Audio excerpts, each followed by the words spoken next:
Students, today we'll discuss the next part of adsorption, that is factors affecting the adsorption of gases on solid. But before I start the topic, just I want to revise what we have done in the previous lecture.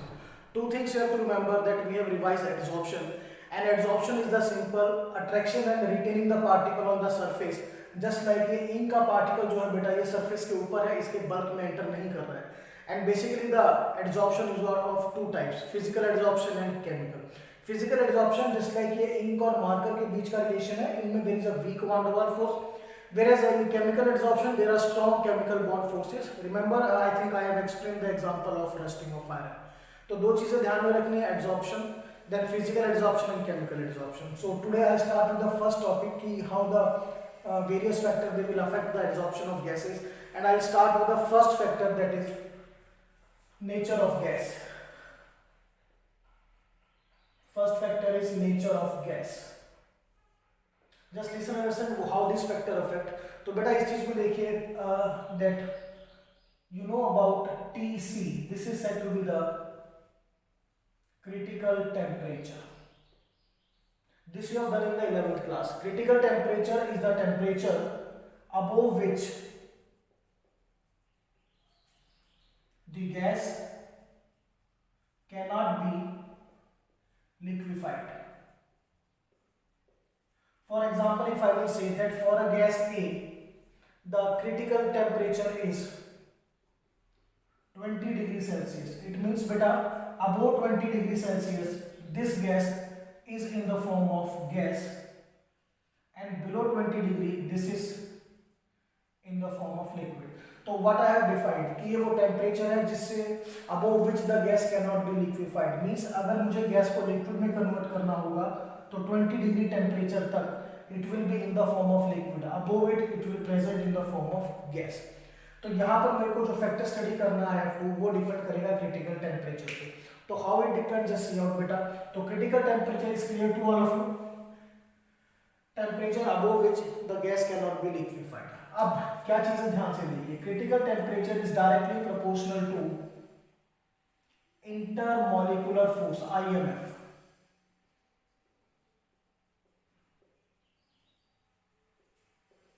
Intermolecular force of a gas. Clear to all of you. अगर किसी gas का critical temperature ज्यादा है तो उसमें जो intermolecular force है obviously this will be more. And one more important thing, अगर किसी गैस में इंटरमॉलिक्यूलर फोर्स ज्यादा है then strong is its force with adsorbent. That I want to say, that is intermolecular force is directly proportional to the force of attraction between gas and adsorbent. Clear to all of you. Simple मैं explain करना चाहूंगा कि जो gas है उसके अंदर एक intermolecular force होती है. अगर वो इंटरमॉलिक्यूलर फोर्स ज्यादा होगी, देखिए सिंपल सी लॉजिक है, जो गैस अपने मॉलिक्यूल्स के साथ ज्यादा फोर्स से अट्रैक्ट होगी वही गैस एडसॉर्बेंट के साथ भी ज्यादा फोर्स के साथ अट्रैक्शन करेगी. और एक वो गैस है जिसमें अपने मॉलिक्यूल्स के साथ ही अट्रैक्शन कम है, तो देन ऑब्वियसली वो एडसॉर्बेंट के साथ भी अट्रैक्शन कम करेगी.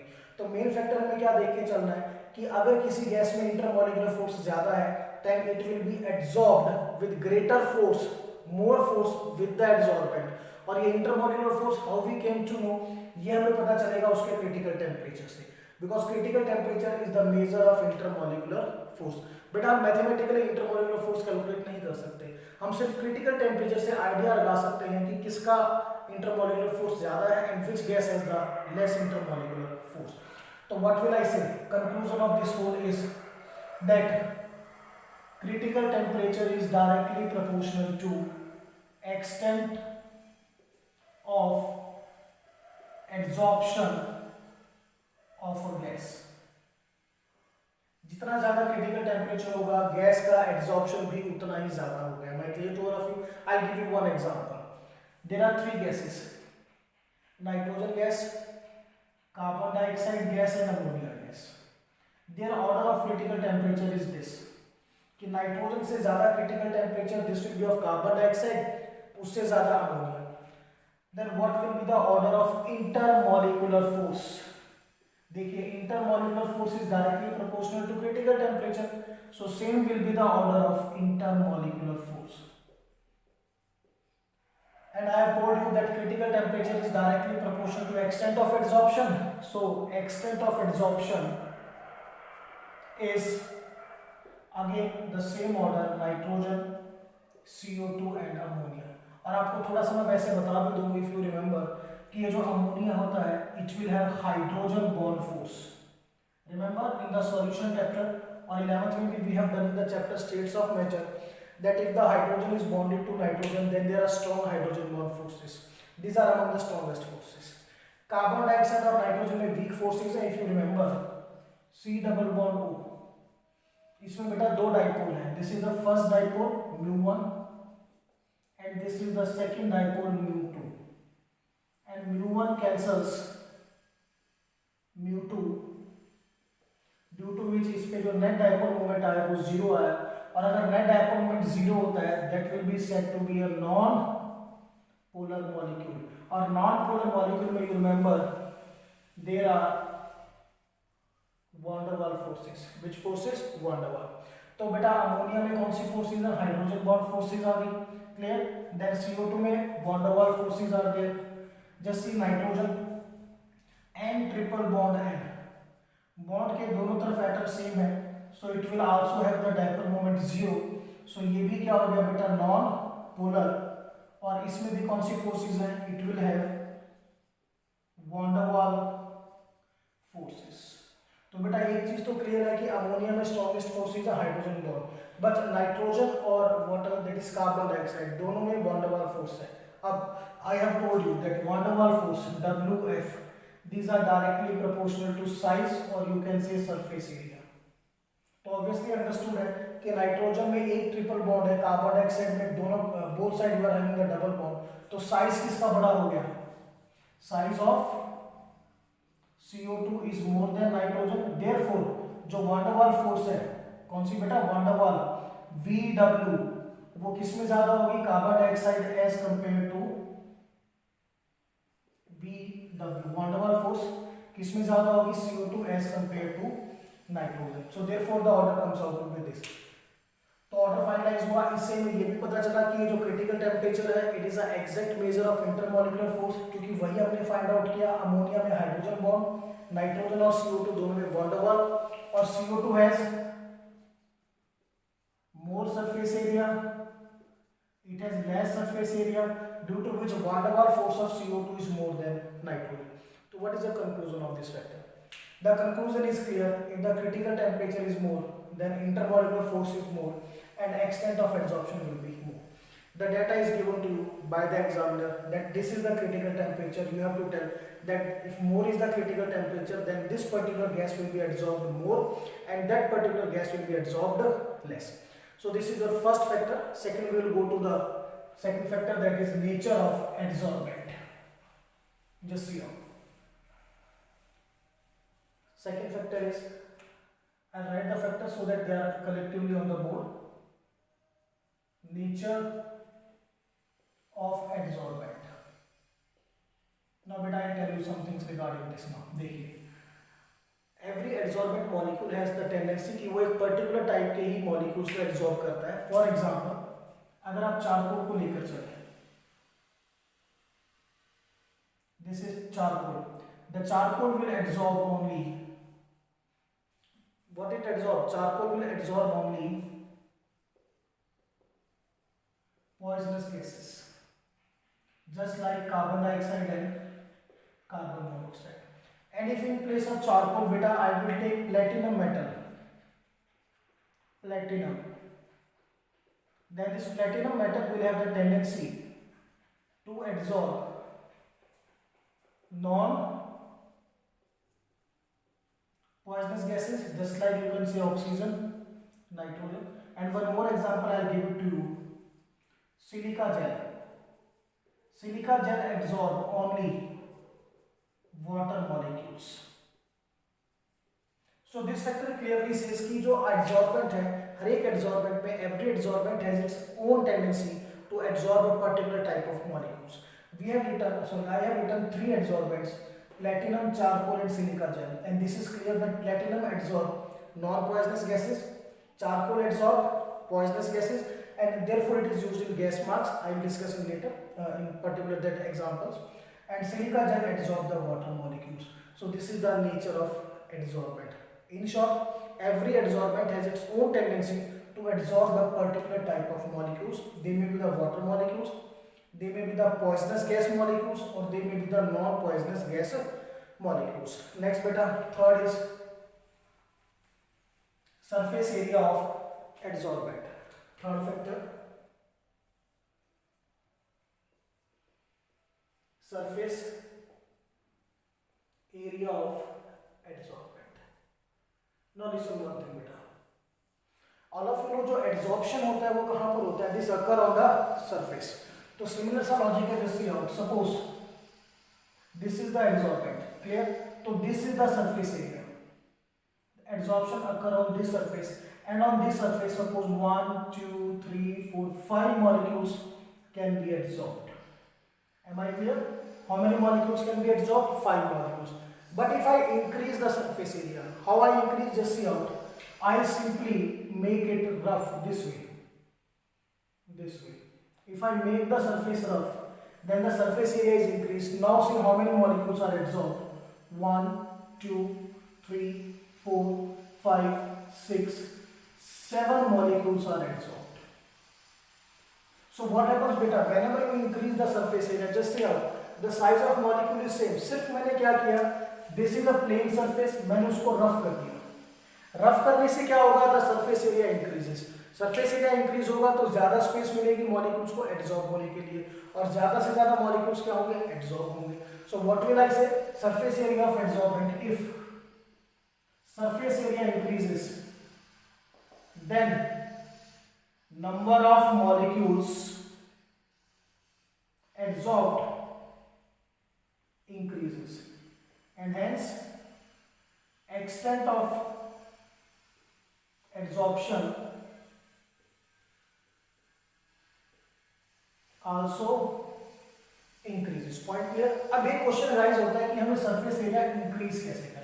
फर्स्ट वी हैव डिस्कस्ड कि अगर मैं सरफेस एरिया इंक्रीज करूंगा तो ज्यादा से ज्यादा मॉलिक्यूल्स के लिए जगह बनेगी, स्पेस अवेलेबल होगी, और एक्सटेंट ऑफ एब्जॉर्प्शन आपका ज्यादा होगा.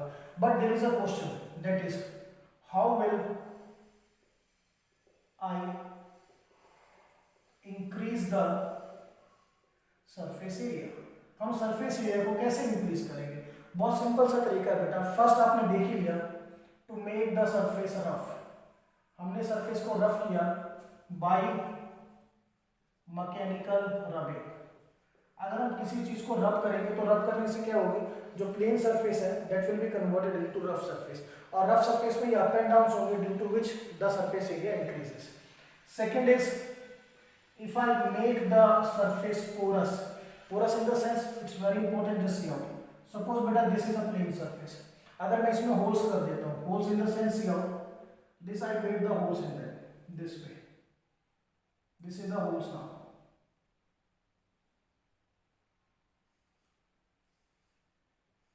Okay, these are the holes you can say. This particularly, ये मैंने क्या कर दिया बेटा? इस सरफेस को क्या कर दिया मैंने? पोरस कर दिया है this way. And these are the small pores. तो पहले जो सरफेस एरिया था वो बिल्कुल क्लियर कट था. This line is the surface area. Now what happens? ये surface area inside this one, जब आप पोर के अंदर जाओगे तो ये भी आपका सरफेस एरिया में काउंट होगा. दिस पार्ट, ये सारा complete, this will be the surface area. So just see out. आपको क्लियर विजिबल है. अगर हम किसी सरफेस पर पोर बनाएंगे then what happens? The surface area increases. इसीलिए एब्जॉर्प्शन को बढ़ाने के लिए कई बार जो है वो सब्सटेंसेस को पाउडर फॉर्म में कन्वर्ट करते हैं. जैसे मैंने कहा ये एब्जॉर्बेंट है. अब ये एब्जॉर्बेंट की सरफेस मैंने रफ कर दी. अगर मैं इसको पाउडर फॉर्म में करूं या मैं इसके ऊपर पोर्स बना दूं देन आल्सो इसका एक्सटेंट ऑफ एब्जॉर्प्शन इंक्रीज होगा, क्योंकि सरफेस एरिया क्या हो जाएगा? इंक्रीज हो जाएगा. Point clear? तो सरफेस एरिया इंक्रीज करने का पहला मेथड हमने उसको रब किया, दूसरा उसको पोरस, और इसी से रिलेटेड एक और है. अगर हम अपने सब्सटेंस को पाउडर फॉर्म में कन्वर्ट कर दें, किसमें कन्वर्ट करें? पाउडर. जस्ट लाइक बेटा ये एक पीस है तो ये सिर्फ इतने मॉलिक्यूल को एब्जॉर्ब करेगा जो इसकी सरफेस पर आएंगे रेक्टेंगुलर दिस वे. और अगर इसी को मैं पाउडर फॉर्म में कन्वर्ट कर दूं तो आई थिंक जो पाउडर है वो it will occupy a more surface area. Powder तो स्प्रेड कर जाएगा ना. तो पाउडर में क्या होगा? This is you can say powder form, और पाउडर फॉर्म में क्या होगा बेटा, सरफेस एरिया इंक्रीज करेगा due to which the adsorbent sometimes provided in the powder form. तो surface area is clear, surface area is directly proportional. And how can I increase the surface area? 3 points are there beta to make the surface that is rough, to make it porous and to convert it into the powdered form. Now we'll shift to the fourth factor, that is next one is, till now we have discussed the three factors. The factor number 4 is temperature. Beta, this factor has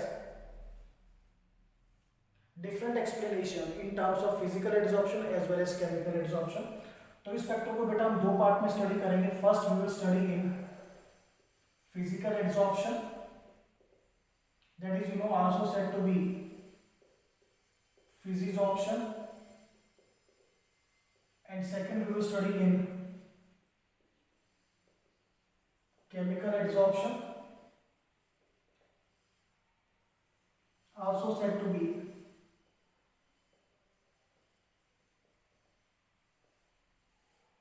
chemisorption. Point clear? तो देखिए क्या चीज होती है. सबसे पहले listen important, this is a graph that I will draw. This is a graph between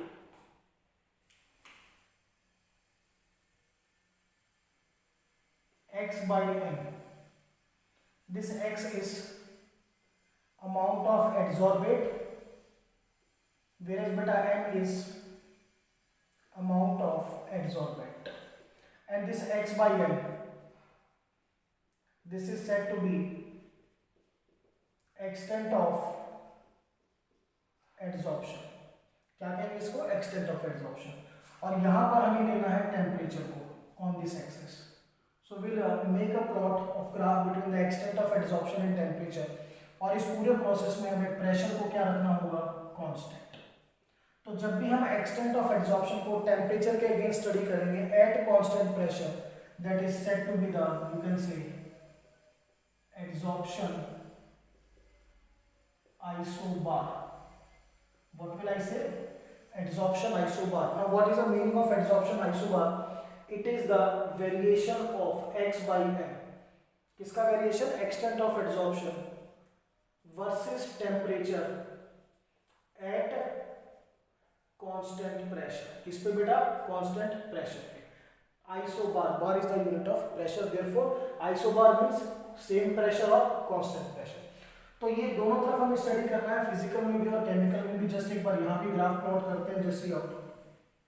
So here also I will take x by m, and this is your temperature. Here I will get this type of graph, and here I will get this type of graph. तो दोनों का behaviour clearly आपको अलग नजर आ रहा है. That is a quite different. यहाँ पर जो extent of adsorption है, if the temperature increases, देखिए बेटा राइट साइड में जा रहा है graph, it means temperature increases. तो क्या होगा? Extent of adsorption decreases, क्योंकि ग्राफ नीचे की साइड में आ रहा है. ठीक है, पहले इसका एक्सप्लेनेशन देखते हैं ऐसा क्यों होता है. देखिए क्या करना है. Just see out and draw figure है. This is platinum metal. On the surface of it oxygen gas और any gas is adsorbed. Now what happens in platinum, और थोड़ा सा इसको ऐसे करते हैं. प्लेटिनम और इसके बीच में क्या है बेटा? There is FOA, force of attraction. उसी अट्रैक्शन की वजह से रुका हुआ है. और वो फोर्स ऑफ अट्रैक्शन कौन सी है? फिजिकल फोर्स, या रिमेंबर वन ओवर फोर्स. तो if I increase the temperature, बड़े ध्यान से देखिए, if I increase the temperature what happens? The kinetic energy of adsorbate increases. इस ऑक्सीजन मॉलिक्यूल की काइनेटिक एनर्जी इंक्रीज होगी. अब वो काइनेटिक एनर्जी बढ़ने की वजह से क्या होगा? ये इस फोर्स ऑफ अट्रैक्शन को ब्रेक करेगी और ये मॉलिक्यूल यहाँ से लीव कर जाएगा. Clear to all of you? और डी एड्सॉर्ब हो जाएगा. तो what is the reason behind this? Temperature increases, the kinetic energy of adsorbate increases. ठीक है ना? उसकी वजह से ये फोर्स ऑफ अट्रैक्शन कहीं ना कहीं आपकी क्या हो जाएगी? वीक. और ये मॉलिक्यूल यहाँ से क्या कर जाएगा? लीव कर जाएगा. And the reason is clear to all of you. अब आइए यहाँ पर केमिकल एड्सॉर्प्शन. केमिकल एड्सॉर्प्शन में स्टार्टिंग में क्या देखिए? The extent of adsorption increases up to this point. तो यहाँ पर मैं आपको क्लियर कर दूं, in chemical adsorption there is a particular chemical reaction between adsorbate and adsorbent. Adsorbate और एडसॉर्बेंट के बीच में we are in clear cut chemical reaction. और आपको पता है केमिकल रिएक्शन के लिए एनर्जी की रिक्वायरमेंट होती है and that energy said to be the activation energy. तो स्टार्टिंग में अगर आप टेम्परेचर को इंक्रीज करते हो, ठीक है, तो व्हाट हैपेंस, वही एक्टिवेशन एनर्जी मिलेगी। Clear to all of you. तो I can also say the energy of reactant, reactant मतलब the energy of you can say adsorbent and adsorbate increases, ठीक है, due to which the extent of adsorption increases. तो starting में जब आप temperature को increase करोगे तो एडसॉर्बेंट और एडसॉर्बेट की एनर्जी इंक्रीज होगी, उनके बीच में जो केमिकल रिएक्शन होगी वो फास्ट होगी। उसी केमिकल रिएक्शन का नाम क्या है, केमिकल एडसॉर्प्शन। देयरफॉर मैंने कहा extent of adsorption increases, but ये इंक्रीज होगा एक पॉइंट तक। वो point when surface compound is form, जब क्या बनेगा आपका सरफेस कंपाउंड। रिमेंबर हमने रस्टिंग ऑफ आयरन एक्सप्लेन किया था, और जो सरफेस कंपाउंड था that is Fe2O3.XH2। Am I clear? Okay. Now अब अगर इसके बाद भी हम टेम्परेचर को कंटिन्यूअसली इंक्रीज करते हैं, ठीक है, then the extent of adsorption decreases. वो सेम वे रहेगा जो यहाँ पर और यहाँ था। If I will further increase the temperature, then obviously ये जो आपका सरफेस कंपाउंड और एडसॉर्बेंट है, then force of attraction between adsorbate and adsorbent decreases and that is extent of adsorption decreases। am I clear to all of you? इसको कुछ ऐसे भी कहते हैं कि जैसे आप टेम्परेचर इंक्रीज करोगे वो सरफेस कंपाउंड के बॉन्ड को ब्रेक करेंगे, ठीक है, उससे भी एक्सटेंट ऑफ एडसॉर्प्शन क्या होता है, डिक्रीज होता है। But the exact explanation is this one, क्योंकि बेटा अगर ये कंपाउंड डिकम्पोज भी हुआ तो इससे दोबारा हमें वो चीज़ नहीं मिलने वाली है। Clear to all of you? But एक चीज़ जरूर ध्यान रखिए, the main explanation is this one. First जो आप दे सकते हो कि टेम्परेचर इंक्रीज करने से एडसॉर्बेट और एडसॉर्बेंट के बीच में क्या होगा, फोर्स ऑफ अट्रैक्शन डिक्रीज होगी और एक्सटेंट ऑफ एडसॉर्प्शन डिक्रीज करेगा। सेकंड आप चाहो तो इसको भी दे सकते हो, टेक्निकली ये रॉन्ग नहीं है, बट इसको हम माइनर एक्सप्लेनेशन में लेके चलते हैं कि ये जो कंपाउंड है इसके बॉन्ड ब्रेक होंगे, बॉन्ड ब्रेक होंगे तो ये क्या हो जाएगा, दैट इज एडसॉर्प्शन नहीं कर पाएगा। Clear? But main explanation is still this one. So this we have discussed what is the effect of temperature on the extent of adsorption. Physical में decrease था, chemical में पहले increase up to the point where surface compound is formed. उसके बाद वही reason था, temperature increase होगा तो दोनों के बीच में force of attraction decrease होगी, extent of adsorption decrease करेगा। So this is the effect of temperature in both the cases. Now next number 5, that is effect of pressure.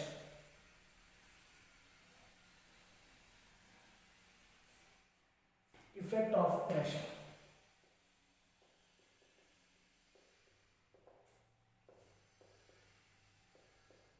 Beta the same we will explain just like now. This is a graph. Here pressure is taken. Here x by m you know, extent of adsorption, and extent of adsorption is plotted against pressure at constant temperature. हमें यहाँ पे क्या रखना पड़ेगा बेटा, temperature को constant रखना पड़ेगा। So whenever I take the temperature constant, this is said to be adsorption isotherm. Iso means same, therm means temperature. So adsorption isotherm is what? It is the variation of extent of adsorption versus pressure at constant temperature. Okay, so this I get here this type of graph. This graph clearly indicates that at this stage the extent of adsorption it increases with pressure. First part, extent of adsorption increase करेगा और यहाँ पर आकर बेटा इस pressure पर that is said to be PS, saturation pressure, it becomes constant. X by m क्या हो जाएगा, constant. So what is this? Simply if I increase the pressure, extent of adsorption increases. ठीक है ना? फिर एक point आएगा that at that point the pressure is said to be the saturation pressure. उसके बाद आप जितना भी pressure अप्लाई करो एक्सटेंट ऑफ एब्जॉर्प्शन क्या रहेगा, कांस्टेंट। इसका रीजन देखिए, in the starting if the pressure increases then what happens, अगर आप प्रेशर को इंक्रीज करते हो तो ज्यादा से ज्यादा मॉलिक्यूल्स जो है वो अप्रोच करेंगे एब्जॉर्बेंट की सरफेस पर। If the pressure increases then number of molecules approaching the surface of adsorbent increases, due to which extent of adsorption also increases. But एक बार अगर आपकी पूरी सरफेस ऑक्यूपाई हो गई उसके बाद दोबारा एड्सॉर्प्शन नहीं होता। Therefore, after the surface is completely occupied, there is no further adsorption।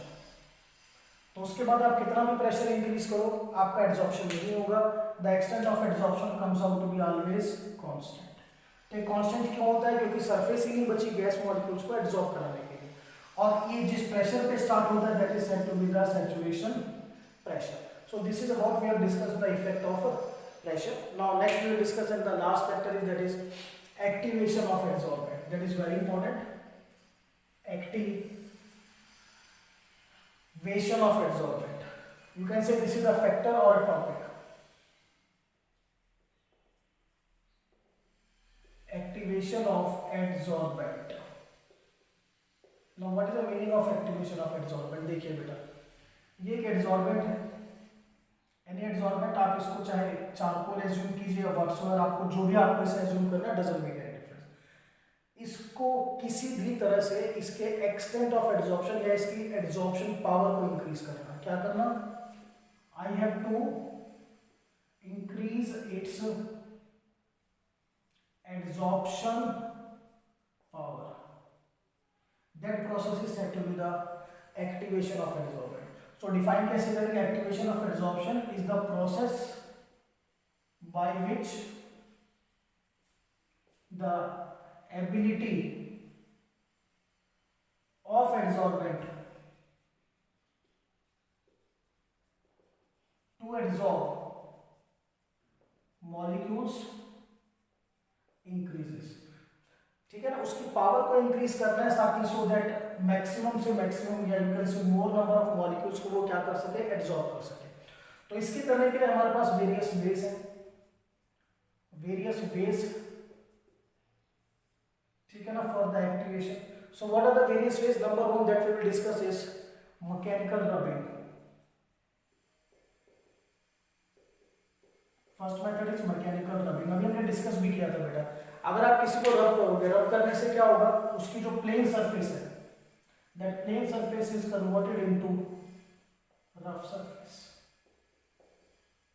और अगर सरफेस रफ होगी then it surface area increases and obviously the extent of adsorption increases. ठीक है, this is the first point to activate the adsorbent that by mechanical rubbing.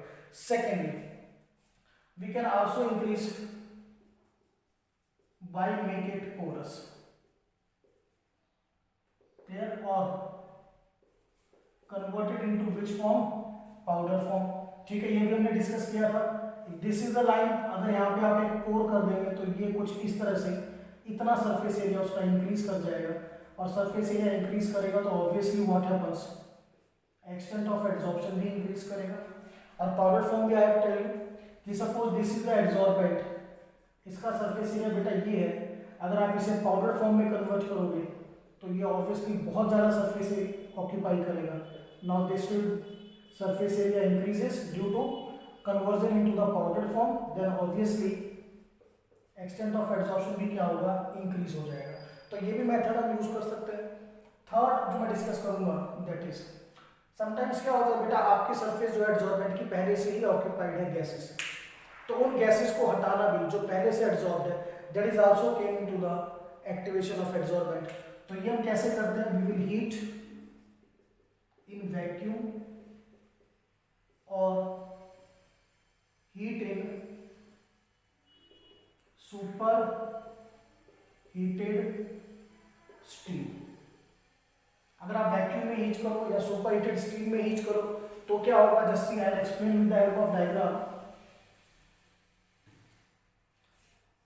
ये बेटा adsorbent है जिसकी surface पर ऑलरेडी जो गैस मॉलिक्यूल्स है वो एड्सॉर्ब है, दिस वे यू कैन से हम इसको चारकोल एज्यूम करते हैं। तो अगर आप इसको हीट करोगे, मेथड कुछ भी हो सकता है, आप इसको वैक्यूम में हीट करो या सुपरहीटेड स्टीम में हीट करो, डजंट मेक एनी डिफरेंस। अगर आप इसको हीट करोगे तो obviously what happens, temperature increases.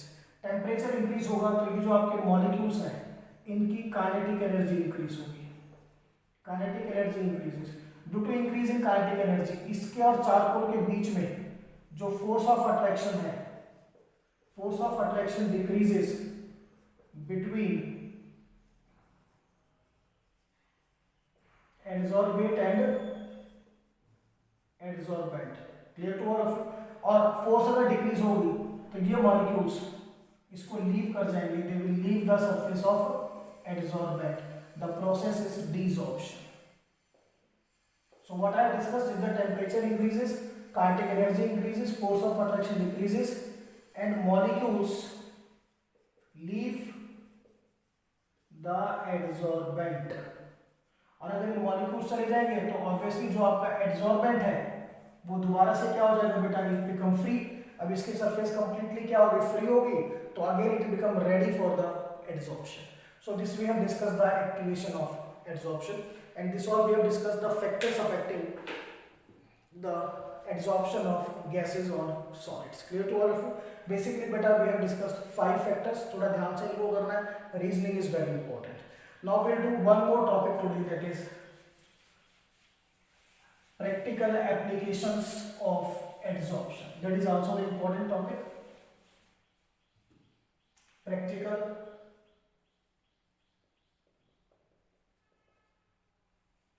applications of adsorption, just see out. Or you can कह सकते हो, you can also say that uses of adsorption, whatever you want to say depends on you. So I'll start with the first application, that is in gas mask.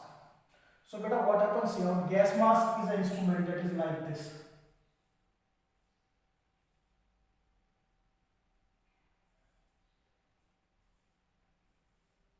This is a charcoal and here also यहाँ पर भी आपका charcoal है, clear? और ये instrument कुछ इस तरह से होता है, that is now ये गैस मास्क हम अपने नोज के ऊपर फिट करते हैं, पूरा कंप्लीटली ऑक्यूपाई करते हैं। तो यहाँ से क्या होगा बेटा, आपकी जो गैसेस हैं, oxygen, carbon dioxide, carbon monoxide, all these gases will enter.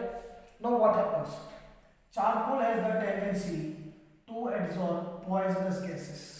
Charcoal किसको एब्जॉर्ब करेगा, पॉइजनस गैसेस को, CO2 को, कार्बन मोनोऑक्साइड को, it absorb only poisonous gases. तो इसमें से देखिए बेटा, जो पॉइजनस गैसेस है, CO2 है, कार्बन मोनोऑक्साइड है, वो गैसेस इसकी सरफेस पर क्या हो जाएंगी, absorb this way. But the main gas that is used for our respiration, वो ऑक्सीजन का एब्जॉर्प्शन नहीं करता, तो यहां से ऑक्सीजन इस पूरे पैसेज को पास करेगी और ये oxygen then it becomes free for human body for respiration and all this. तो what is the main, clear हुआ अच्छी तरह से आपको? गैस मास्क आपने देखा होगा नॉर्मली यूज करते हैं, उसमें चारकोल होता है, चारकोल जो पॉइजनस गैसेस उनको अपनी सरफेस पर एब्जॉर्ब करेगा और नॉन पॉइजनस गैसेस फिर हमारे नोज के through they will enter in the body for the purpose of respiration. So this is clear to all of you. Main point you have to learn कि what is the main function of charcoal in the gas mask, it absorbs poisonous gases. What it does, it absorbs the poisonous gases. Now the second application that we will discuss, second comes out to beta dehumidizer. Dehumidizer, or you can say the process is dehumidification. Dehumidification means beta removal of humidity, और humidity किस वजह से होती है बेटा, water molecules which are also said to be the moisture. So how can we remove the moisture or how can we remove the humidity For this we use some compounds which are said to be dehumidizer. These are the compounds which remove the humidity, and the example is silica gel. So how the silica gel remove the humidity? ये humus को कैसे remove करता है? Just see out. Suppose this is a room. In this room there is humus air, or you can say air, which contain two things. Number one, beta, dry gases, just like oxygen, nitrogen, plus water molecules. These water molecules, they will cause humidity. तो मैं water molecules को ऐसे resemble करूंगा और dry gases को ऐसे show करूंगा. तो normally this is humus air, और एयर जिसमें ह्यूमिडिटी है. क्लियर? देखिए क्लियर. अब हमने क्या करा बेटा, इस रूम के अंदर एक we have placed silica gel. मैंने आपको बताया था silica gel has the tendency to absorb water vapours, sorry water molecules. ये वाटर मॉलिक्यूल्स को अपनी सरफेस पर क्या करेगा? एब्जॉर्ब करेगा. And what happens, I will get this type of situation कि जो वाटर मॉलिक्यूल्स है वो किसकी सरफेस पर होंगे बेटा? सिलिका जेल की. और ये जो ऊपर वाला आपका पोर्शन है, it only contains now dry gases. तो देखिए पहले क्या था, ये जो आपका रूम था, this room contains water molecules. But अब क्या इसके अंदर वाटर मॉलिक्यूल्स हैं? It only contain dry gases. Water molecules कहाँ चले गए? They get absorb on the silica jail. तो क्योंकि वाटर मॉलिक्यूल्स ही नहीं रहे, तो ऑब्वियसली क्या हो गया? There is a reduction in humidity. और बेसिक प्रिंसिपल क्या है बेटा? हुआ किस वजह से? The same reason, the silica gel it absorb water molecules. तो अंडरस्टैंड दिस बेटा. जिन सिटीज में ह्यूमस ज़्यादा होती है, जस्ट लाइक बॉम्बे, तो वहाँ पर अपने घर में वो ऑर्नामेंट्स रखते हैं सिलिका जेल के बने हुए, सो दैट जितनी भी रूम की ह्यूमस है उसकी सरफेस पर क्या हो जाए? एब्जॉर्ब हो जाए. So this we have done two applications. Now we will shift to the third application. The third application is beta removal of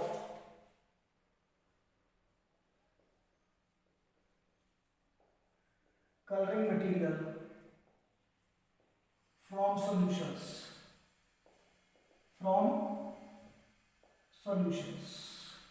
Just like you know that the sugar solution, जो बेटा sugar solution sugar cane industry में बनता है, उसका जो colour होता है that is yellowish brown. But जो हमें घर पे शुगर मिलती है वो जिस शुगर सॉल्यूशन से बनती है, that sugar solution is colourless. तो यहां पर इस शुगर सॉल्यूशन का कलर क्या है बेटा? Yellowish brown. और ये कन्वर्ट हो गया किसमें? कलरलेस में. इसके लिए हम ऐड करते हैं, we will add that is activated charcoal, that is also said to be fuller earth. तो ये एक्टिवेटेड चारकोल क्या करेगा? सिंपल सा लॉजिक है. इसमें और इसमें किस चीज का डिफरेंस है? कलर का. तो ये अपनी सरफेस पर कलर पार्टिकल को एब्जॉर्ब करेगा. I show you diagrammatically. पहले लिख देते हैं what activated charcoal does. It absorb colour particles on its surface. Just see out. This is a beta solution, sugar solution. उसमें these black particles, जिनको मैंने black से शो किया है, these are yellowish brown particles, and due to these particles, this solution is colored. अब हमने क्या किया? What we have done? We have placed activated charcoal.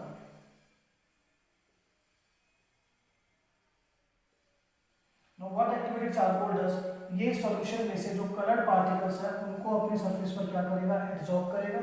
These are the coloured particles. ये कहां पर आ गए? इसके सरफेस पर एब्जॉर्ब हुए. और जो बाकी सॉल्यूशन आपका बचा, this solution is now colourless. So clear what the activated charcoal does? It absorb the yellowish और brownish colour particle on its surface and the whole solution left, वो क्या हो गया आपका? कलरलेस. और इसी तरीके से शुगर सॉल्यूशन की कलर को भी रिमूव करते हैं. So this we have done the third application. Now the fourth application is that is production of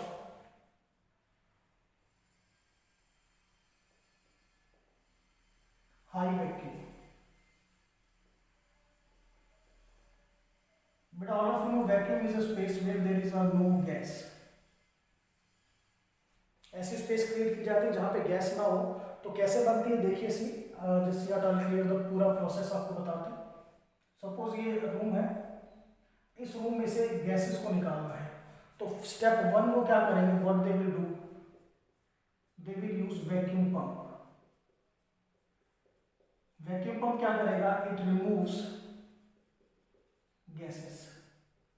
जितनी भी गैसेस है जिनको मैं डॉट पार्टिकल से रिमूव कर रहा हूँ, शो कर रहा हूँ, वो सारी गैसेस यहां से निकल जाएंगी। बट व्हाट हैपन्स, अब भी स्टिल सम गैस मॉलिक्यूल्स, चलिए इनको थोड़ा सा बड़ा शो कर देते हैं, कॉमन आ जाएगा। These are the gas molecules. What vacuum pump does, it remove the gas molecules. But vacuum pump सभी गैसेस को रिमूव नहीं कर पाता, some gas molecules are still present. Clear? तो इनको रिमूव करने के लिए हम इस रूम में we will add charcoal. Then charcoal क्या करेगा, ये इन गैस मॉलिक्यूल्स को अपनी सरफेस पर एब्जॉर्ब करेगा दिस वे। अब ये गैस मॉलिक्यूल्स यहां से हटकर कहां आ चुके हैं, इसकी सरफेस पर। आफ्टर दैट हम क्या करेंगे, इस चारकोल को इस रूम से बाहर निकाल देंगे। ये चारकोल बाहर आ गया बेटा, और जो गैस मॉलिक्यूल्स है वो इसके सरफेस पर क्या है, एब्जॉर्ब है। ड्यू टू विच अभी जो रूम हो गया ये कंप्लीटली क्या हो गया, it is now completely free from gases, that is said to be the vacuum.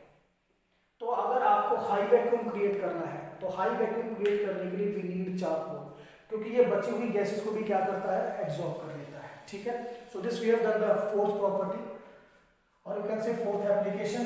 Now the fifth one is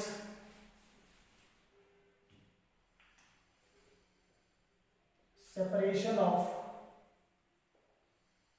inert gases। बेटा inert gases are the gases of 18th group of the periodic table। these are helium, neon, argon, krypton and xenon। these are the noble gases। और अगर इन्हें separate करना है तो मुझे इस पूरे गैसेस के मिक्सचर को मैं इसको क्या मान के चलूंगा, I will make it as a mixture of gases, all noble gases। तो I have made to fall on coconut charcoal। coconut charcoal पे डाल देंगे, तो what happens बेटा, every gas has different adsorption power। Her gas अलग level पे adsorb होगी, किसी का एड्सॉर्प्शन कम होगा, किसी का ज्यादा। मैं क्लियर कर दूं, जो एड्सॉर्प्शन की टेंडेंसीज हैं, और यू कैन से रिलेटिव एड्सॉर्प्शन टेंडेंसीज,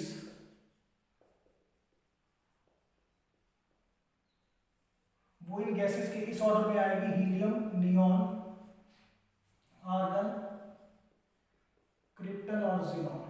तो सबसे कम एड्सॉर्प्शन किस गैस का होगा, हीलियम। उससे ज्यादा adsorption neon, argon, krypton and xenon. तो जैसे आप गैसेस को इस पर डालोगे, हर गैसेस का क्या होगा, they will have the different adsorption power, due to which किसी का एड्सॉर्प्शन कम होगा, किसी का ज्यादा होगा, and on that basis we can separate. तो how we can separate, we can separate on the basis that gases are adsorbed to different extent। Clear to all of you? तो ऑन दैट बेसिस हम उनको क्या कर सकते हैं, separate कर सकते हैं। जैसे सबसे ज्यादा एड्सॉर्प्शन किसका होगा, ज़ीनॉन, सेपरेटेड। सबसे कम किसका होगा, हीलियम। और सपोज हीलियम नियॉन में कम किसका होगा, helium. So this is the way, main thing you have to learn that this is on the basis कि the gases they have different adsorption power. Clear? Now this we have discussed property number 5, or you can say application number 5। now we will do sixth application, that is in curing of disease। sixth one, देखिए क्या होता है, for the curing of disease हम medicine को use करते हैं। Will use medicine. So medicine क्या करेगा, ये आपके जर्म पार्टिकल है, जर्म, यू कैन से bacteria, virus, your whatever fungus etcetera. तो आपका जो मेडिसिन है वो इसकी सरफेस पर जाकर इट गेट एब्सॉर्ब्ड इस तरह से। So medicine it get absorbed on the surface of germs. तो clear to all of you क्या हुआ? तो ये चीज आपको ध्यान रखना है। और एक चीज और बेटा, हम एप्लीकेशन में सिर्फ वहीं तक रेस्ट्रिक्ट होंगे जहां तक आपका एब्जॉर्प्शन आ रहा है, हमें डिटेल में जाने की जरूरत नहीं, क्योंकि हमें अपने प्रोसेस को बताना है कि हमारा प्रोसेस वहां पे कैसे लग रहा है। So this is clear. जो मेडिसिन है what they will do, they get absorbed on the surface of the germ particles. Now the next one, that is application number 7th application. 7th we will discuss is chromatography. This chromatography बेटा आप class 9 से इस word को बार बार सुनते आ रहे हो। What in this? Suppose this is a mixture of and it will have 3 components A, B and C. So इन तीनों component को सेपरेट करना, to separate these हम किसका यूज करेंगे, क्रोमेटोग्राफी। और chromatography depends on adsorption power. किस पे depend करेगी बेटा, एड्सॉर्प्शन पावर। कैसे, हम क्या करेंगे बेटा, we will take a adsorbent और उस एड्सॉर्बेंट पे इस मिक्सचर को डाल देंगे और स्प्रे करेंगे, तो हर गैस अलग लेवल पर एड्सॉर्ब होगी। सपोज ए गैस यहाँ, गैस या वाटर यूसेज जो भी आपने मिक्सचर लिया, बी आपको यहाँ मिली और सी आपको यहाँ पर मिली, तो हर एक गैस का एड्सॉर्प्शन डिफरेंट होगा। और एड्सॉर्प्शन डिफरेंट होगा तो जैसे हमने इनर्ट गैस को सेपरेट किया था, ऑन दैट बेसिस हम इनको भी सेपरेट कर सकते हैं। तो reason is again the same, chromatography में आप मिक्सचर को सेपरेट करते हो कंपोनेंट्स को, and that is depend on the adsorption power. जो आपके कंपोनेंट्स है, remember the components are adsorbed to different extent on adsorbent. Extent अलग अलग होगा, जस्ट लाइक ए यहां तक एड्सॉर्ब हुआ, बी यहां तक और सी यहां तक। So this we have discussed the 7th। Now next, the 8th one is froth flotation process.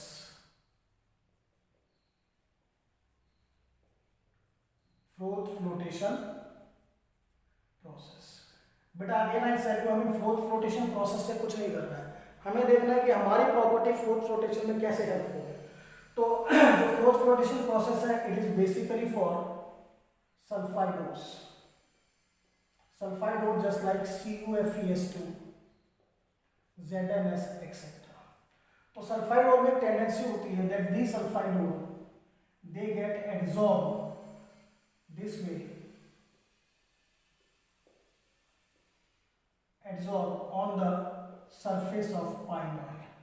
These sulfide ore they get absorbed on the surface of pine oil. Clear? On that basis फिर हम अपने process को continue करते हैं। Froth flotation में आप अपने ओर particle को अलग निकालते हो, तो वहां पर ओर पार्टिकल की प्रॉपर्टी को लिया जाता है, and that property is it's absorption power on the pine oil. सारी और पाइन ऑयल के सरफेस पर क्या हो जाएगी, एब्जॉर्ब हो जाएगी, और देन हम उसको क्या करते हैं, बाद में सेपरेट करते हैं। Clear? Now we discuss the 9th application for this. The 9th application is in the qualitative analysis.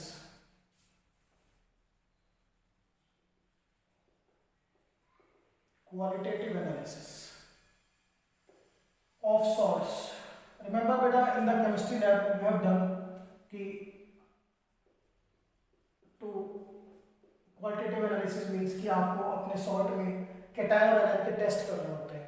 तो सपोज ये आपका सॉल्ट है, इसमें you have to test for sulphate ion and you have to test for Al3 positive ion. Not all the test but some of the test they will use the concept of adsorption. और Al3 positive के लिए we will perform blue lake test, that is one of the famous test. तो blue lake test में हम किस concept को use करेंगे, adsorption.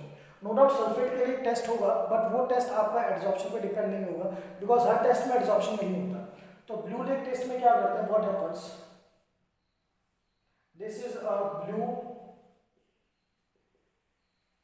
litmus solution, or on the upper side of it we are having aluminium hydroxide, AlOH thrice. Clear? हम पूरा process करेंगे, हम Al3 पॉजिटिव आयन को किसमें कन्वर्ट करते हैं बेटा? एल्यूमिनियम हाइड्रोक्साइड में। ठीक है, नीचे कौन सा सॉल्यूशन है? Blue litmus solution. तो ये एल्यूमिनियम हाइड्रोक्साइड क्या करेगा? ये अपनी सरफेस पर, ध्यान दीजिएगा, ये अपनी सरफेस पर एब्जॉर्ब करेगा किसको? लिटमस सॉल्यूशन के ब्लू कलर को। Clear? So what it does, it absorb blue colour of litmus. अब उसकी वजह से क्या हो गया? Just see out what the next point का। अब ये जो नीचे वाला पार्ट था बेटा, पहले ये क्या था? ब्लू। अब ये पार्ट क्या हो गया? कलरलेस। और इस अपर पार्ट में एल्यूमिनियम हाइड्रोक्साइड के सरफेस पर आपका ब्लू लिटमस जो है वो क्या है? एब्जॉर्ब है। तो ये वाला जो पार्ट है, अब ये वाला पार्ट क्या हो जाएगा? Blue colour. अब ये कैसा नजर आएगा? It will like a lake. Lake क्या होता है? नीचे से कलरलेस और ऊपर से कैसा कलर नजर आता है? Blue.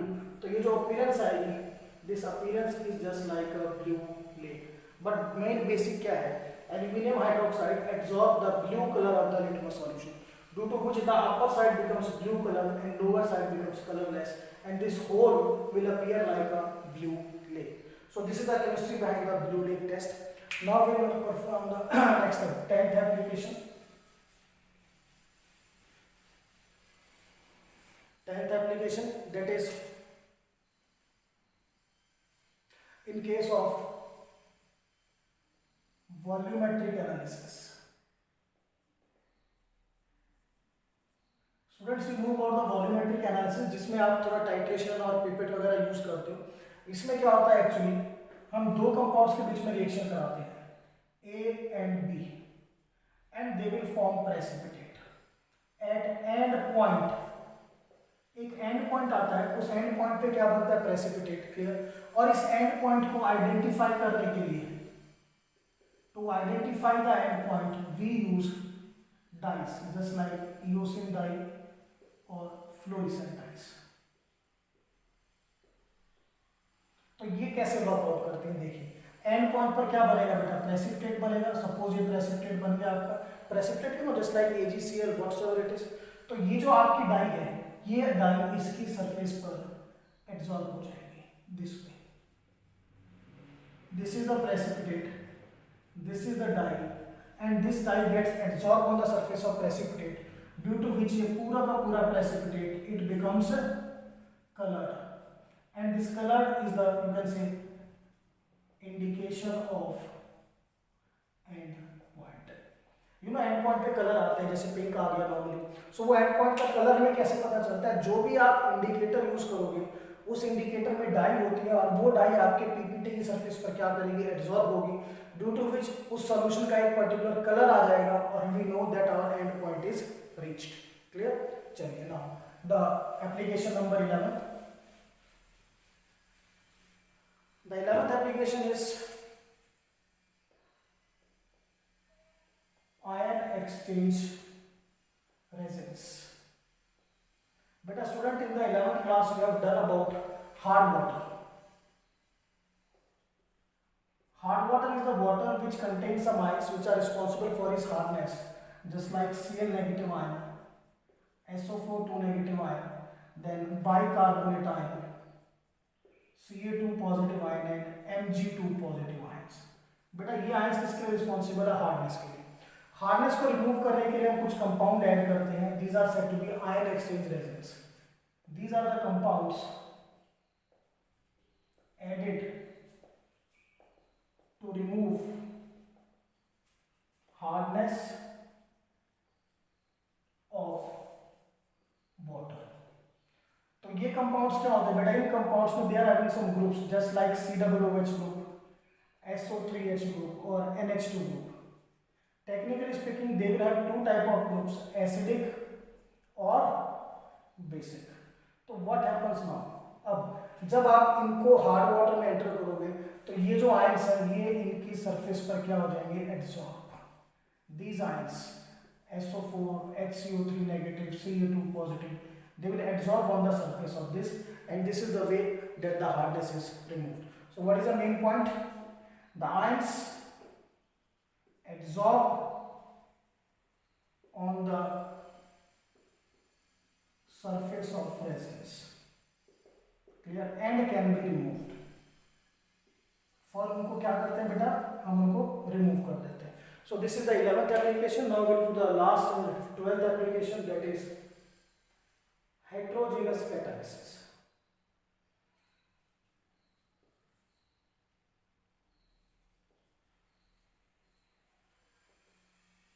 Heterogeneous catalysis. Just see out. But all of you know about the Haber process. This is one of the most common process जो आपने 11th क्लास में स्टडी भी करा होगा. So इस प्रोसेस में क्या होता है, N2 gas is made to react with H2 gas to form ammonia gas.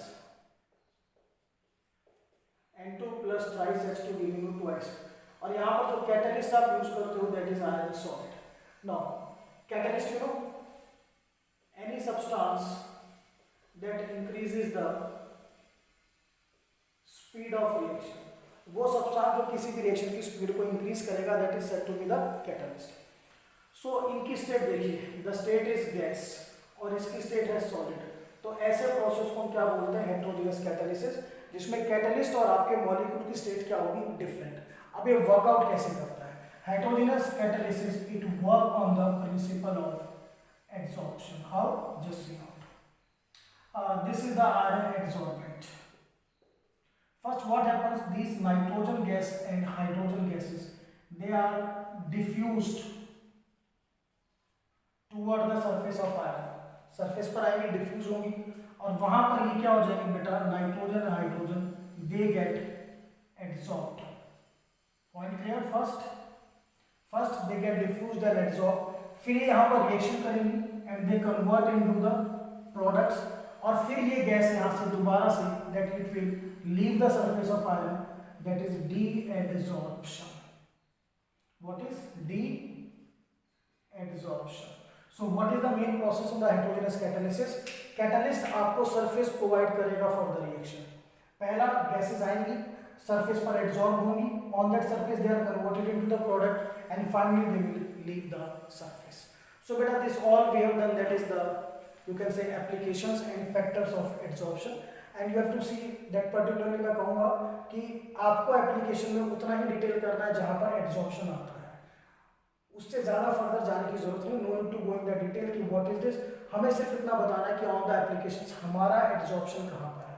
So this is all about the topics, factors affecting adsorption in the application of adsorption. That's all.